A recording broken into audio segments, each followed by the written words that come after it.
بادشاہ گرمی کا موسم تھا تو عارف رومی کہتے ہیں وہ سخت گرمی لگی تو ایک باغ میں گھس گیا، پانی پیا تو مالی سے کہنے لگا، باغ کا مالی اللہ کا نیک بندہ تھا، اس سے کہنے لگا کوئی کھلاؤ یار۔ اس نے پہلے پانی پلایا، پھر ایک انار توڑ کے بڑا خوبصورت بادشاہ کو پیش کیا، بادشاہ نے کھایا تو بڑا میٹھا پھل تھا، تو اندر ہی خیال آ گیا کہ یہ تو میرے علاقے میں ہے باغ، قبضہ نہ کر لوں،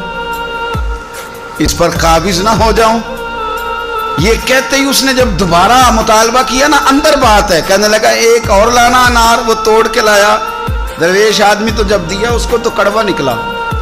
تو بادشاہ کہنے لگا یہ تو بڑا کڑوا ہے، ذائقہ کیسے بدل گیا؟ وہ رب کا بندہ تھا، کہنے لگا تیری نیت بدل گئی تو پھل کا ذائقہ بدل گیا، اگر تیری نیت ٹھیک رہتی تو اللہ تبارک و تعالی اس کو بھی ٹھیک رکھتے تھے۔